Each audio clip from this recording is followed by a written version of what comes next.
Daily Tech News Show is made possible by you, our listeners. Thanks to all of you, including Vince Power, Chris Benetto, Jeffrey Zilks, and we got 4 new patrons over the weekend. So everybody welcome John, Daniel, George, and Albert. John, Daniel, George, Albert.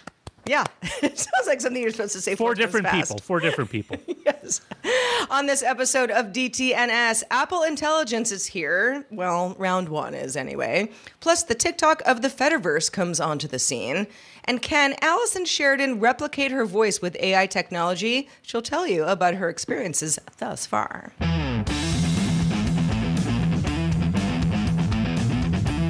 This is the Daily Tech News for Monday, October 28th, 2024. In Los Angeles at Studio Animal House, I'm Sarah Lane. And I'm Allison Sheridan of the Podfeed Podcasts. And I'm the show's producer, Roger Chang. How's everybody doing out there? Fine. Yeah, it's a fun tech week, at least for me, because as I follow Apple News, we've got a fair amount of that, but we've got a fair amount of all sorts of other stuff. And as we always do, let's start with the quick hits. Indonesia has halted the sale of Apple's iPhone 16, citing Apple not fulfilling local investment requirements. People can still use iPhone 16 models. It's not banned to use an iPhone 16 model, and it's also not banned to buy one outside of the country. They just can't be sold within Indonesia itself. The government aims to grow its tech sector by pushing foreign companies to contribute to local production and development instead of importing devices directly. Last week, the Video Game History Foundation, VGHF, said it was disappointed with the U.S. Copyright Office's refusal to grant an exemption to the Digital Millennium Copyright Act, our favorite DMCA, to help preserve rare video games. But the VGHF says it will continue advocating for improved video game preservation. The foundation has been a longtime supporter of the Software Preservation Network's SPN petition to receive a DMCA exemption, especially for researchers who need access to them and can't do so due to games not being available anymore. Yeah. So, the VGHF saying we're going to keep up the good fight however we can. The Open Source Initiative, or OSI, has released version 1.0 of its open source AI definition, or OSAID, AID, providing a formal framework for what constitutes open source AI. So this is supposed to promote transparency, accessibility, collaboration within AI development, and ensure that both code and data are available for public use and also for improvement. To be considered open source, under this new version, an AI model has to provide enough information about its design so that a human, or humans, could substantially recreate it. Also has to disclose pertinent details about how its data got trained, the provenance of the data, how the data was processed, and how it can be obtained and or licensed. Sounds like an overall good thing to me. Well, Netflix is rolling out a new feature called Moments, designed to let users revisit their favorite scenes from shows and movies. The feature is now live on Netflix's iOS app Monday, with Android to follow, and lets viewers bookmark, save, rewatch, and then share their favorite scenes across Netflix titles. Google may be trying to bring Apple's Dynamic Island-like notifications with Android 16. Android authorities Michelle Ramon, who's also the co-host of our own Android Faithful podcast, reports that Google is testing a new API called Rich Ongoing Notifications with Android 15 QPR1 Beta 3. App developers could use it to display those little pill-shaped chips in the status bar with, app icons, custom backgrounds, text and time, all sorts of stuff could be possible. Rahman was able to create some mock-ups for rich ongoing notifications using the command line interface. So early days, but looks promising. I love this. I love it whenever they steal from each other. I mean, that's all we're really doing these days. Yeah, but it's such a cool tool. I love that the Android friends are going to get it too. Indeed. I agree. All right. So Apple kicked off it promised last week that it was going to give us a week of announcements. So, if they're going to do one every day, today's the day, Monday as we're recording. The M4 iMac offers up to 25% faster performance, enhanced graphics, support for Apple Intelligence and AI functions in general. 24-inch model, looks just like the old one, or the one that's currently on sale, now includes USB-C accessories, Wi-Fi 7 support, starts at $1,299, so that's in line with what iMacs are going for already, but also now features Thunderbolt 4 support, options for 16 gigs or more RAM, a nano texture display, a 12 megapixel webcam, and is set to ship on November 8th. Now, Allison, I'm in the market for a new Mac Mini. I was hoping today would be the Mac Mini day. Apparently, it is not, and it might not be at all this week. So I'm not going to get my hopes up, but I'm pretty sure. But what do you think about it? Do you have an iMac right now? No, we've kind of gotten off the iMac train ever since they made it harder to use it as an external display when it got older and that sort of thing. So we've kind of separated.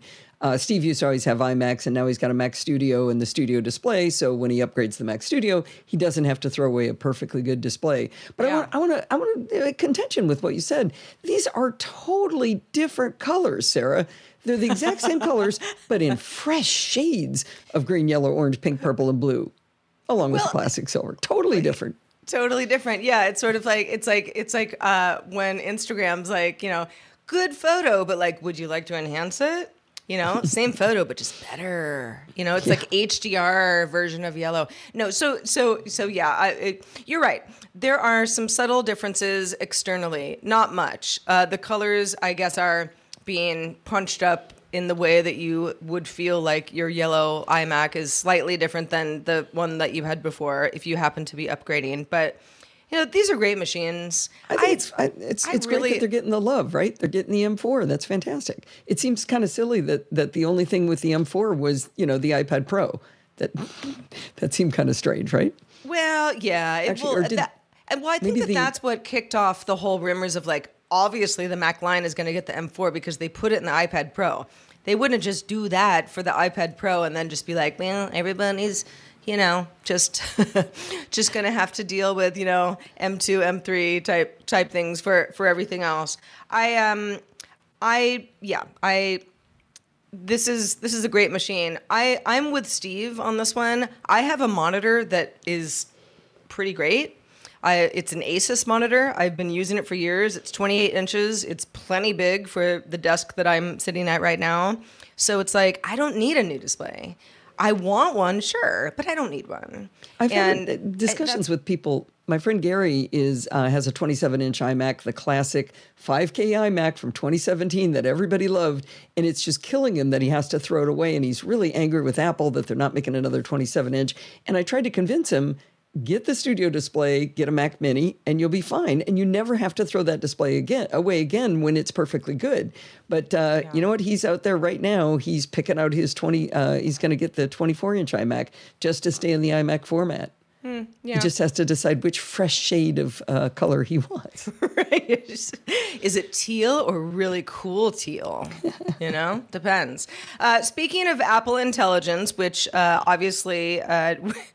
we haven't done a lot of, but it's been on our minds. What is Apple Intelligence? What is it going to do for the folks who obviously run various platforms such as iOS and iPadOS and macOS that would take advantage of this? So it's now out of beta, at least in part. It's sort of the first rollout of what Apple says will be a larger rollout over the next, 6 months, I guess, or so. So, yeah, you've got iOS 18.1, iPadOS 18.1, Sequoia 15.1 on macOS.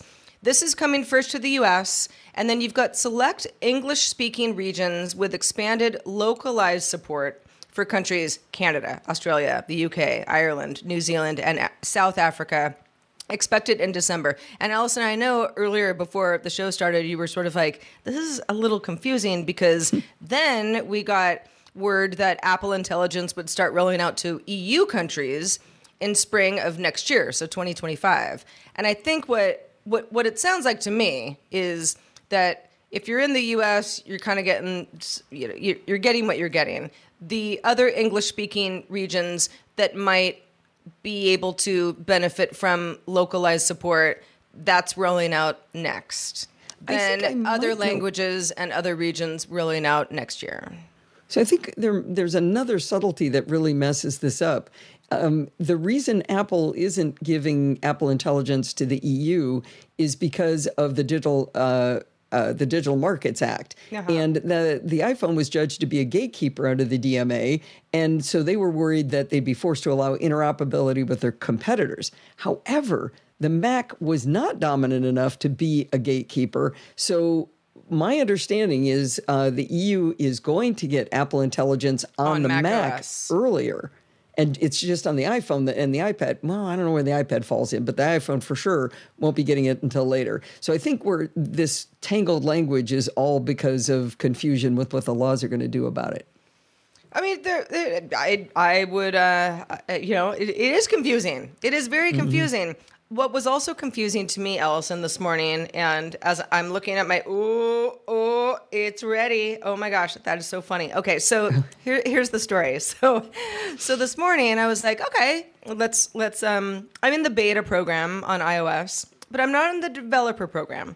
My colleague on Apple Vision Show, Eileen Rivera, is in the developer program, so she got Apple Intelligence early, in beta form. So she's already been through this process, and she explained in a previous show how, there was sort of a wait list, but it didn't last that long, et cetera, et cetera. So this morning, I had kind of forgotten about all of that. This morning, I was like, oh, cool, I'll install, walk the dog. Then I had to do a bunch of other show stuff that was not related to this, and I thought, what I'll do as I eat lunch before the show is go back to the iPhone and look at Apple Intelligence, and it'll be really fresh for our conversation we're having right now.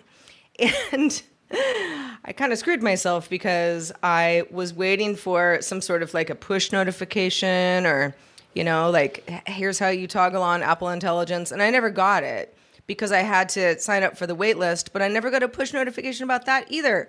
It was in settings. It wasn't hard to find.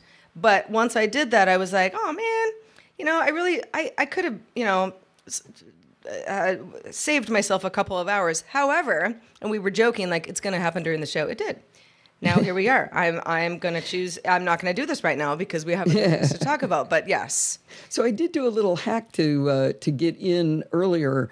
I didn't want to do any of the betas, but on Friday I did the iOS consumer beta, not the developer beta. Got on the wait list to get into Apple Intelligence. Got it. And then I played with it a little bit under the beta, but then this morning I just turned off the beta updates and downloaded the regular one. So I just snuck my foot in, got ahead of the line, and came back. But it sounds like the line was like maybe 2 hours. It was probably about 2 hours. I mean, what is this? Okay. It is weird that you have to be on a wait list, though. But it was maybe more like 3. I sort of equate this to Apple just being like it's like a freeway on ramp. It's like if everyone's going to run in at the same time, everyone suffers. But if we just make sure that, we let, one at a time, everybody, let's all be cool, then Apple has a cleaner rollout and fewer complaints about it. Probably a good idea. Probably a good idea. All right, so moving on to TikTok alternatives. You might say, "Oh my gosh, do we need yet another TikTok?" Well, your mileage may vary on that one, but a new alternative to TikTok is called Loops, and it has signups open now. It was developed by a team of former TikTok employees. Who emphasized that they were looking for creativity and community engagement, but also addressing concerns about privacy and user safety that people might not necessarily feel like they have with TikTok. Maybe you do, but if you don't, this is supposed to be an alternative to that. The platform will offer features like video editing tools, customizable profiles, targeting users who are looking for that alternative to whatever current option they have, whether it's TikTok or something like it. You can sign up at loops.video, which I did this morning. Haven't gotten in yet. Allison and I, we're both waiting.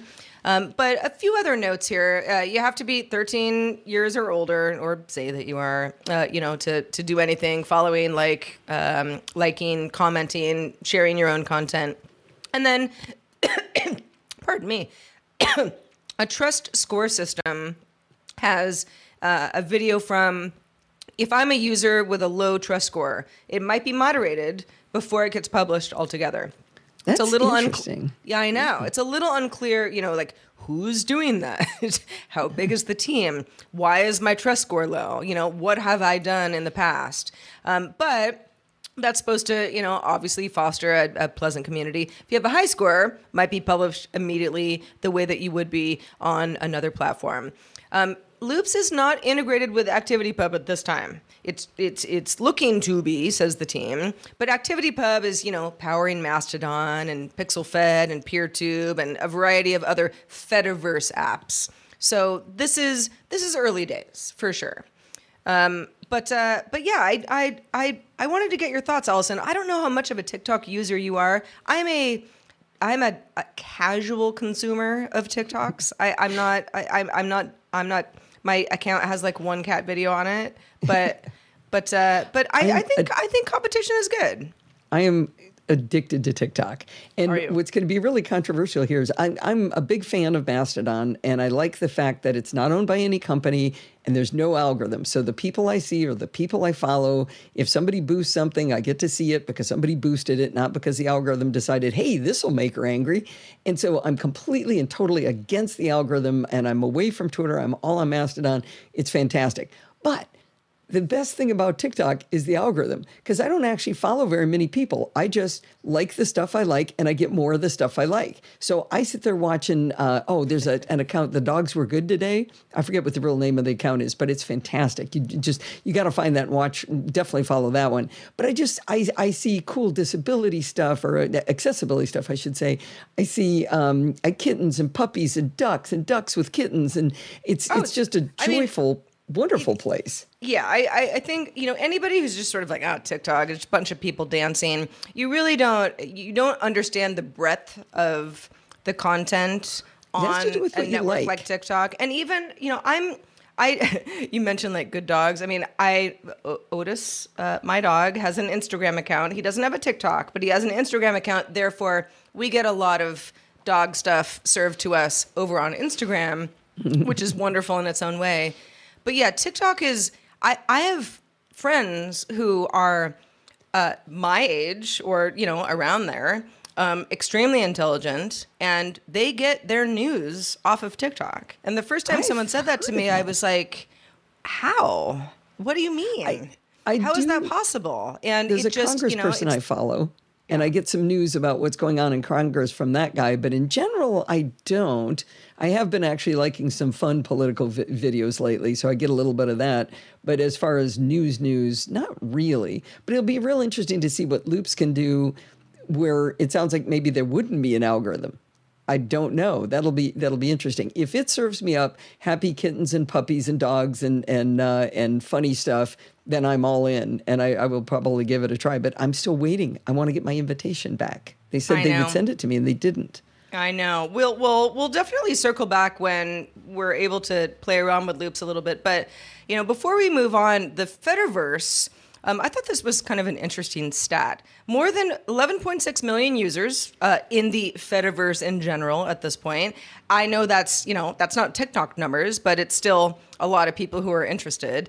Over 1 million monthly active users, so you've got a lot of folks who are using it regularly, with Mastodon at around 65% of all activity. So lion's share still going to Mastodon. A lot of people at one point looking for, Twitter alternatives. Just, what else is out there? Social network alternatives, I suppose. It's Twitter with less Nazis. Well, fewer Nazis. Yeah. Well, yeah. I mean, you're probably going to, I don't know. Yes. So yeah. But the nice thing about the Fediverse is, it's designed to give you more choice. It's less, kind of salacious in general. Yeah. That's how I see it too. There's nothing pushing the hatred up unless you're following people who are hatred people. True. Yeah. Yeah. It definitely, it's where you go and who you're hanging out with on social networks. That has a lot to do with it. So I think choice is good. That's where we'll leave that one. What do you want to hear us talk about on the show? Is it Fediverse stuff?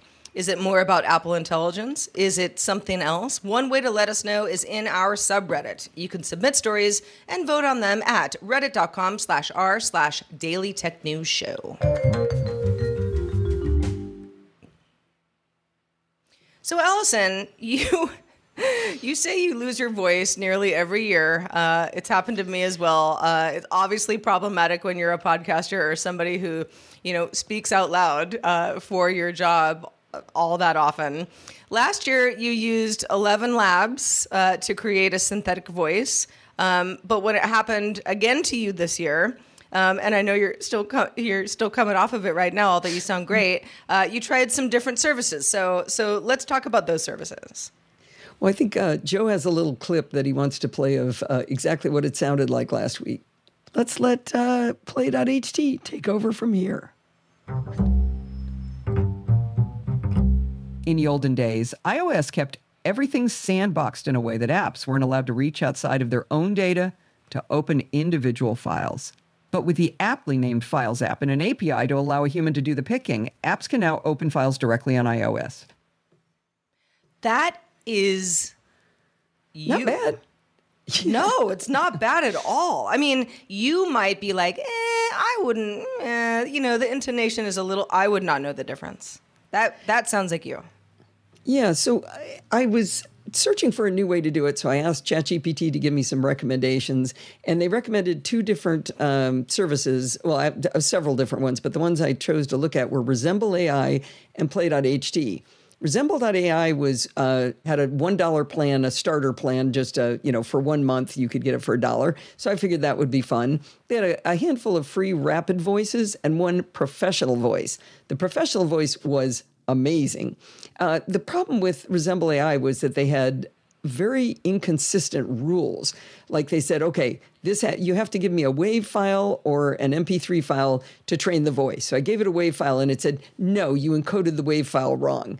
Like, okay, here's an MP3 file, and it says, no, we don't take MP3 files. Like on screen at the same time, two notifications. One said, we take MP3 files, and then when I gave it an MP3 file, it said, no, we don't take MP3 files. So I ended up taking the MP3 and encoding it with a different application as a WAV, and it ended up taking that.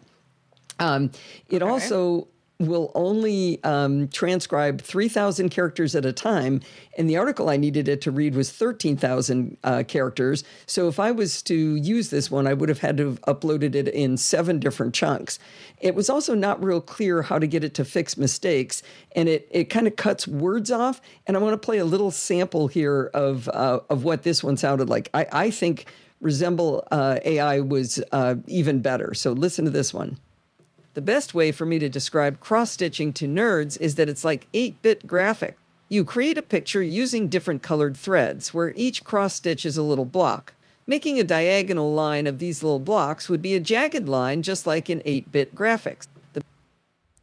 So you can hear how it cut it off, but it sounded really good. It sounded good. I mean, now I'm listening for it, so I'm like, yeah, it was not quite Allison, but yeah, no, I mean that is, if somebody's, it also depends on, I think a lot of this depends on the content that you're putting out there. If this is like, hey, this is informational and I lost my voice this week, this is a great tool. It's a great option for you. If it's something that's supposed to be like, oh, the AI wasn't as personable and funny and, making jokes, as I would have, done, then that's sort of a different kind of conversation, right? Well, it was interesting with Resemble AI, one of the things it asked was, what is this going to be used for? And there was a whole bunch of different options, and one of them, like it was games or social media, but one of them was podcast. So I chose podcast, and then it said, what kind of a voice do you want? And there were a bunch of different, expressive or theatrical, but one of them was explainer. And most of my work is I'm teaching people things, so that's what I chose. So I was able to tailor it just a little bit in that way. But when I switched over, I just kept having problems with Resemble AI at first. It took me too long to work with that tool, so I switched over and tried Play.ht, and that's the one that actually made it into the show. The main thing was it was easier to throw in the whole text because I was able to throw the whole 13,000 characters into the text. And then what it did was it broke it up into paragraphs. And so you can see, I've got pictures in the blog post that's linked in the show notes where you can see that it broke it up into these separate paragraphs. And for each paragraph, I had settings for intensity, stabilization, speed, and it had these different settings for each one and how quickly it would run it. Now that was tedious because was like 37 times I had to go in and set those settings for each paragraph. But I was able to just keep regenerating until I got one I liked. The one that you already heard was from play.ht, and I did end up using that, but sometimes the voice would go bad, and I'm going to play you a little clip of what I mean by go bad. What are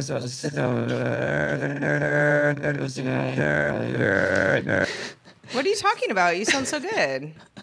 It's like throat sing. I don't know what that was. That was like some sort of David Lynch nightmare. It was terrible. Yeah, but that you don't want that. So so you could listen to each one and regenerate and get the better one. I don't know why it went bad like every 10th one, but this service was $39 for just to do a single month. In general, I think it was a faster process, but overall, I would say this is the kind of tool that's useful for maybe somebody paid by the hour, because it was tedious. It took a long, long time to do this. I mean, this would have taken me 10 minutes to read out loud. It took me probably 2 hours to create with play.ht. Well, and I think that's what a lot of us are grappling with is like, you hear all these stories about like, AI is going to make everything so much easier for all of us. And it's like, well, in your experience of doing this, it was an interesting experiment, but would you not have just had a guest host, do something for you? I guess it depends, right? If you really think, no, this is my show, and I want to use tools to make it. If I truly have laryngitis or otherwise I've lost my voice or I can't be there, I want it to be me. What do you think? Well, I have a frequent contributor who goes by the moniker Jill from the North Woods, and she actually offered to read one of my articles. So my articles are pre-prepared before the show. So somebody would have to read my words in their voice in order to be a guest host, unless I gave them a week in advance notice. And I didn't know a week in advance that I was going to have no voice on that day. So it's kind of a catch-22 there. If I'd had some content, a lot of people get content in the can ahead of time. I don't bother with that. Everything just comes out on that Sunday night. And so I think I would do it again based on the fact that I did it before and I did it this time. And I'm thinking 2025, you're going to hear me talking about how I did it the next time. There you go. There you go. In the mailbag, we have something that actually speaks exactly to this topic. Eva commented on our discussion last week about real estate ads that sounded suspiciously Notebook LM-like. Eva writes, recently you featured that ad that was AI produced and everybody seemed in agreement that it sounded engaging and relatively real. Same for that trial DTNS podcast that you guys made, which we did with Notebook LM as well. We all sort of went like, this is pretty good. Oh no, our jobs are at stake. That was the first run and that had good energy and sounded real. But Eva says, I have to admit, from my point of view, they were both over the top to the point of irritation. Maybe a European perspective prefers less hyperbole, but I think it's safe to say that currently what's being produced is targeted at an American ear. Eva says, I'll personally always prefer meat suit people to AI-produced content and will actively avoid it if given the chance. You know what, Eva, that is a very good point. That is a very good point because there was definitely a style that we started to make fun of after a while because after the initial Notebook LM example where we were like, wow, that sounds good. We tried a few more and we're like, oh, wow, that sounds exactly the same. Oh, okay, I see. It's the exact same cadence. Oh, it's the two hosts doing the exact same thing. And maybe that is a very regional thing that wasn't even going to be, I don't know, rub you well if you were in a different region. Well, to use your favorite phrase, we're in early days, right? Yes. I think it's certainly going to get better and more interesting. At least I hope so. Yeah. Thanks, Eva. And thanks to everybody who writes in. Keep those emails coming. feedback@dailytechnewsshow.com. Thanks to you, Allison Sheridan. We hope you keep coming back to the show because you're always a delight. Let folks know what you've been up to lately. As long as I have a voice, I will. Well, recently I studied a research paper that looked at the reduction in content created on Stack Overflow by people helping each other with programming tasks. Basically, it went down 20,000 posts in 6 months after ChatGPT was created, when normally it's been going down about 7,000 posts per year, so 20,000 in 6 months. So the research paper was looking at the effect and whether that really was the effect or whether it was just a correlation without causation. But the reason I bring it up is Bart Buchatz and I had a discussion about this on my episode of the NosillaCast from episode number 1015, linked in the show notes, of course. About 30 minutes into that episode, you can hear the two of us talk about it, and it was a really fun discussion with an intelligent person that I enjoy talking to. Well, thanks for sharing that with the crew. Everybody check that out and come back soon. But we're not done. Patrons, stick around for the extended show, Good Day Internet. Always nice to win a patent war, but at what cost? The answer may surprise you in this case. But just a reminder, you can catch our show live Monday through Friday at 4 p.m. Eastern, 2000 UTC. We're still in daylight savings time. Find out more at dailytechnewsshow.com/live. And we'll be back doing it all again tomorrow, talking about how Tubi is staying competitive in the ever-evolving video streaming market, with Charlotte Henry joining us. Talk to you then. The DTNS family of podcasts, helping each other understand. Diamond Club hopes you have enjoyed this program.